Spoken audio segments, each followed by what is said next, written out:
So today we've got potentially the loneliest game in my collection, at least for the PlayStation 3, and that is Under Defeat HD Deluxe Edition. I believe this is the only shoot 'em up game to get a physical release on the PlayStation 3 in the West. And even in Japan, I think there are only 3 more, so the shoot 'em up genre was really underrepresented for that whole generation. I'm pretty sure we've already got quite a few more with a physical release on PlayStation 4. I can see a few in my collection right here, right off the bat. And there's quite a few games here where I don't even know what they are, so I might even have more than that. By the looks of it, most shoot 'em up games that were released at the time only came out on digital format. I'm not amazing at shoot 'em up games. I've not played a huge number of them, though I always enjoy them when I do. The problem with this genre of game is they tend to be pretty expensive to pick up. For almost every console, shoot 'em up games tend to demand a higher than average price. The way things tend to go is it's a fairly popular genre, or I guess it's more of a case of it has a very loyal fan base. People who like shoot 'em up games love shoot 'em up games, and they tend to have fairly limited print runs. They don't mass produce these games because I guess they don't expect to sell a huge number of them, but the end result is they are often in high demand and usually become quite collectible. Under Defeat HD Deluxe Edition has kind of got this reputation on the PlayStation 3, but it's not actually that hard to find. Take a quick look on eBay and there's a ton of copies, and it's not that expensive, more than the average PS3 game, sure, but this version is pretty cheap overall, at least as of early 2020 when I'm recording this. Now, if you're an absolute completionist collector and you like every version of every type of game or every game on a system, then yeah, the US release or North American release is much harder to find, but with the PS3 being a system not really affected by region locking, you can just get the European release, which is pretty affordable. And from what I can tell, the only difference you're going to find between those two releases, let me know if I'm wrong here, is this. It's just the rating system. It's the European one here, and the US one will have E for everyone or T for teen, whatever it's rated over there. As for the game itself, well, originally it was released in arcades, as is often the case with the shoot 'em up games, and I believe it saw a release on the Dreamcast at one point. Whether that is specific to one region or not, I don't know the Dreamcast library in depth, but I know it has some good shooters on there. So, and then later on, of course, we get this one on the PlayStation 3 and I think the Xbox 360 as well, as a Deluxe HD edition. What makes it deluxe? Well, we've got a soundtrack CD, and it's also an art book, and that'll come in handy for this video actually, because I can put that music in the background of this video, so that means I don't have to like scour the internet for the soundtrack, so that's a bonus for me at least. And there's nothing really wrong with getting something extra, it's just, I don't know, I very rarely ever use bonus CDs that come with games. Bonus soundtracks and art book CDs don't really see much use from me, and I don't know many people who do genuinely use them. Usually you just keep them in the box and it's part of your collector's edition or deluxe edition or whatever you want to call it. Now I think we can gather from the name of the game, Under Defeat HD, that it's been upscaled to HD. How well that looks, I'm not sure yet. We're going to give it a play and find out. I look forward to it. From what I know, it's a fairly basic shooter. That's all I really know about it, so let's have a look at it. Just in case you don't know what I meant when I was talking about this being a shoot 'em up or shooter, it's one of these. You'll likely have come across a few of these before, or at least seen them in action. It's a classic arcade style of game where you have your little character, be it in this game a helicopter, oftentimes a spaceship. We'll see a lot more shooters in the PlayStation library, so we're going to see some really interesting stuff going on there. Games like Choaniki, for example, are out there, but that's not this game. I'll try and stick to the actual subject here. You've got your character, you fire endless streams of bullets, grenades, rockets, some kind of ammunition, some kind of projectile. into waves and waves of enemies that come pouring at you on a scrolling background environment. More often than not, you'll either have your character at the bottom of the screen and you'll be working your way up through the level, or sometimes you'll be on the side, usually the left side of the screen, working your way across the level. Either way, fundamentally it's the same thing. So Under Defeat, the original version, actually came out quite a bit later than I originally thought. It was released in arcades in Japan in 2005, and its release on Dreamcast, which did actually happen, thank God, so I wasn't lying earlier on, that was in 2006, making it one of the final games released on the Dreamcast system.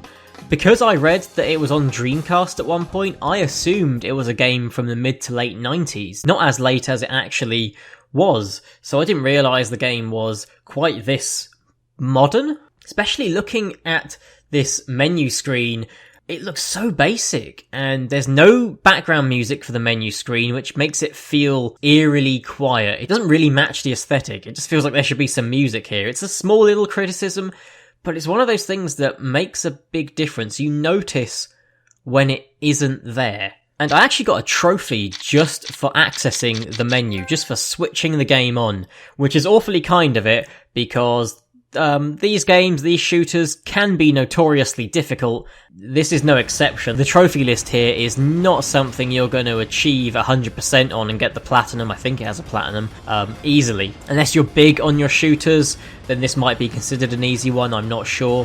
For the average gamer, this isn't something that's easily doable. We've established I'm not great at these games. I do like the genre, actually. I always enjoy playing them. Similar to fighters from before, I'm not actually that great at them. So I'm definitely going to be starting in easy mode with as many extra lives as possible. As far as shoot 'em ups go, it seems very traditional. You got your bad guys you shoot at, you got the bullets coming in, nice and shiny and easy to see. Sometimes there's an awful lot of them and you've got to focus more on dodging the bullets and manoeuvring your ship. And sometimes you get a bit more space to actually aim your weapons and do a bit more damage and take out more enemies. So there's always that little bit of strategy involved, but it's all pretty typical so far.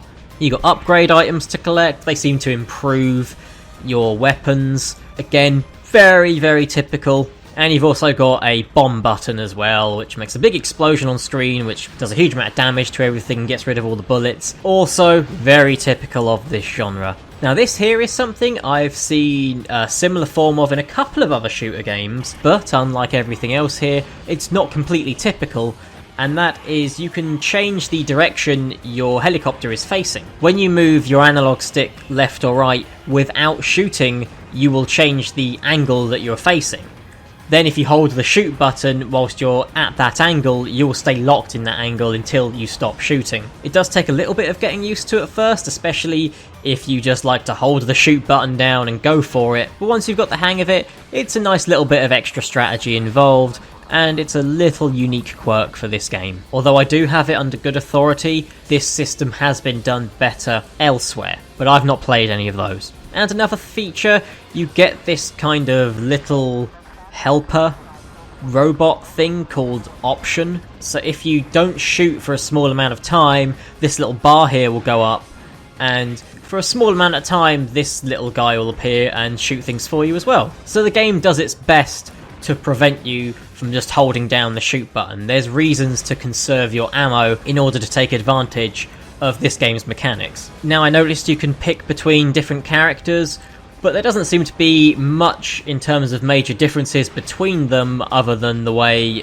the helicopters look. I think there's a bit of a difference in like the shooting pattern, but overall I didn't find they made much of a difference. Also difficulty as well, there didn't seem to be much difficulty between easy and hard mode. I decided for my last run, hey, I may as well check out hard mode, get some footage of that, and it'll be crazy, there'll be all these bullets on the screen, it'll be mad, but it seemed to be pretty much the same thing as easy. I didn't actually notice any difference, and the best run I had in the game was on hard mode. Now I did get better and got more used to the controls and the style of this game, but I wouldn't say I was so much better that suddenly I could just go nuts on hard mode compared to the difficulty differences you find in other shooters I've played. So I'm a little confused as to whether or not there is actually any difference between the difficulties. Maybe someone out there knows. Now there are two different ways you can play this game. There is arcade mode and New Order mode. They are both the exact same game, the only difference is the screen. Arcade mode has your traditional taller than it is wide screen used, whereas New Order takes advantage of the full screen of a television. That's the only difference. It really could have just been something in the options menu. Unless there are subtle differences I didn't notice, I don't really see what the purpose of having these as two whole separate game modes, other than to just make it look like there's more to do than there actually is. I don't think there's much in terms of a storyline here. It's all from an arcade game, so it keeps that kind of thing at a minimal. Every now and then these manga, anime style pictures will appear, and I know absolutely nothing of what they're supposed to mean. And to be honest, I don't exactly care, because this isn't the sort of game people play for a storyline. You play it for fun, arcade action, and that's exactly what it gives you, even though I will say it may be a little bit too traditional. This doesn't really do anything new or special. Even for its original run in the mid-2000s, I'd say this is probably quite a dated game. It's very almost 80s in terms of gameplay. I mean, maybe that's a bit harsh, more 90s I guess. Either way though, even me with my fairly limited experience with shoot-'em-up games know that this genre has come leaps and bounds ahead of this style in the past couple of decades. It's not a bad game, actually it's pretty good, but don't expect it to give you anything new. If you just want to play a shoot 'em up you've not played before, that's what this will give you. Okay, I think I described that as a fairly basic shooter to start with, and now it does have some elements that make it stand out though. It's not going to push new ground or do anything particularly special. When it comes to shoot 'em ups on the PlayStation 3 in physical form though, you don't have much choice, so at least this is a decent game. It's fun enough to play. I just kind of wish there was a super easy mode or a infinite continues mode, just so I could experience the whole thing, because I suck at it, let's be honest. Almost all the footage you just witnessed, or I lie, all of the footage you just witnessed was from the first 3 stages, because I never got past those. Shoot 'em up fans are likely to enjoy playing through this at least once. There's not a huge amount of replayability here though. I don't think people are going to go nuts trying to beat their high scores. This is a play once and get over and done with kind of game. In all likelihood, if you are a big shoot 'em up fan, you're going to have the consoles that have the best shoot 'em up libraries, so this isn't really going to stand out much there. You might already have the Dreamcast version, so even less of a reason to own this. But if you're a PlayStation 3 collector or just a PlayStation collector in general, this has a reputation of being a bit harder to find. It's not that bad when you look online, it's not extremely limited for copies. You can get this affordably as of today, early 2020, like I said earlier on. So if it's something you were putting off, I'd say grab it now before maybe it does start to get a little harder to find. That'll do for Under Defeat HD. It's a bit of a shame we didn't get more of these on PlayStation 3. One day I'll grab the 3 Japanese shoot 'em up games and I'll take a look at them as well. They're probably better. I think one of them's Caladrius Blaze or something. I might be making that up, but it's something along those lines. And there's 2 more as well I don't really know the names of, but I have seen them. So I'm interested to see how they compare. I imagine those ones are going to be maybe a little more modern than Under Defeat HD. Under Defeat had a pretty retro feel to it. So I at least had fun playing that, trying to get some varied footage, but failing miserably at doing so. I'm trying to give the PS3 a little more attention, so I might go with another PS3 game next time. Not quite decided yet. It is my biggest collection though. I have more PS3 games than anything else, so no reason to ignore it. I'll see you all again next time, likely with another PS3 game, but who knows, whatever I decide to do.